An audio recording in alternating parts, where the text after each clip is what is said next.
Budgets don't allow for completion of recruitment of teachers. And now let's cross over live and listen in.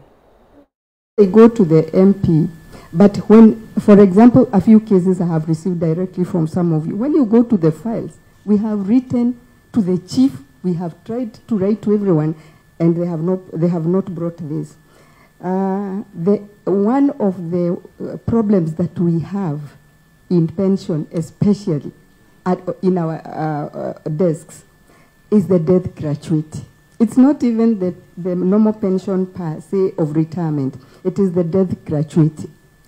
Because this one, there are so many problems even within the families. And I'm telling you, we go beyond anything. We even involve the chief who tells you this family is still fighting. There's nothing I can do. So like for death gratuity, I can tell you we have them at the TSC. But the majority of the unpaid files are in the Treasury. And only the Director of Pensions can answer why they are there. We have had the members. We shall make our contracts for our officers more stringent so that some of these things can also be captured because it's also good feedback. Thank you, Chair. And in terms of the principals who are retired, Chair, yes, we have met them. We don't have their files on our desks. Thank you. Because we met them. Thank you. Progress of this teacher who wants to rise up. The teacher who doesn't want to be principal. Yes, yes.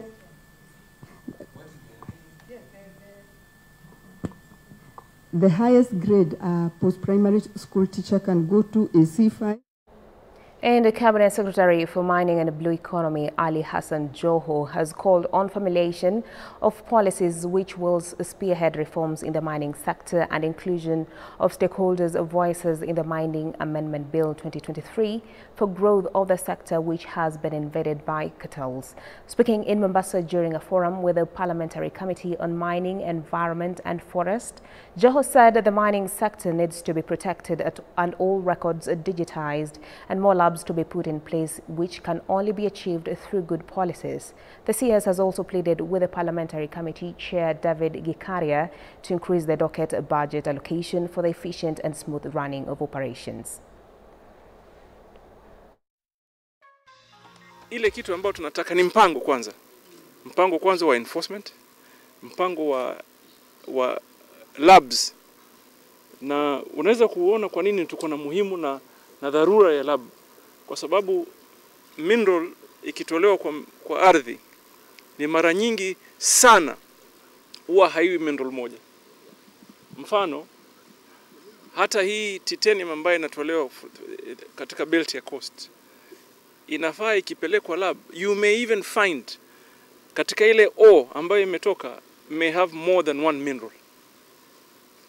Na mfano ule wa kueleweka kabisa ni kwamba ukitoa copper ore na uende uipime, unaweza kuona hiyo copper hapo ndani, uone hiyo dhahabu hapo ndani, na uone zinc, for example, silver hapo ndani. So as a country, we've been losing so much because mtu anabeba kama mchanga, anaenda kupima nje huko, ana process nje. And therefore the royalty we collected was on copper ore, which possibly may have been valued at around $500 or $600 a ton, which is a great loss. So there are things we must do. Number one, we must understand our own mineral. Tukikupatia leseni ya kumine na ya kuexport, then we must also know what you are exporting. Zaidi na yale ambayo imekuwa ikifanyika, ameomba serikali muongezee the police unit ya kuangalia enforcement ya mambo ya madini na illegal mining.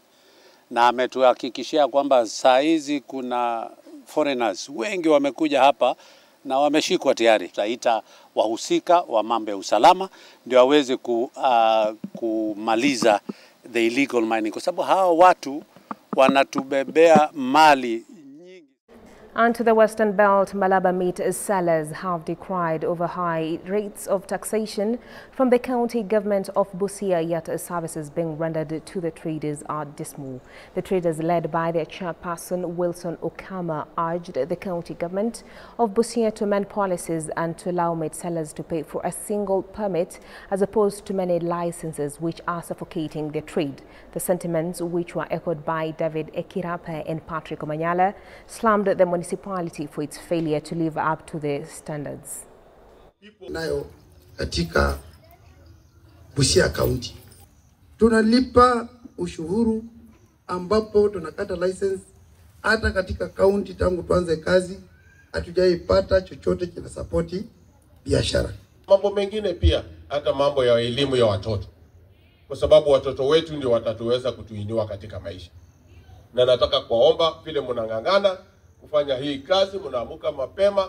Nataka kuwashukuru sana kina mama, ili tufanye hiyo maelewano, ili mfanyabiashara pia afanye kazi na county na serikali kuu kwa njia ile ya urafiki. Busia County Malaba Central Ward linatoa ushuru kubwa kuliko kila mahali, na Malaba Central Ward ndio watu bado wanalia nini shida. Utakuta kujipata kesho hii silota imechukuliwa na mtu fulani, anasema nyama mtakuja kununua kwangu.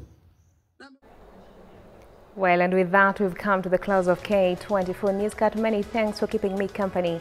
My name is Bentura Kumboka, and our sign language interpreter has been Evelyn Wangui. Do have yourself a good afternoon.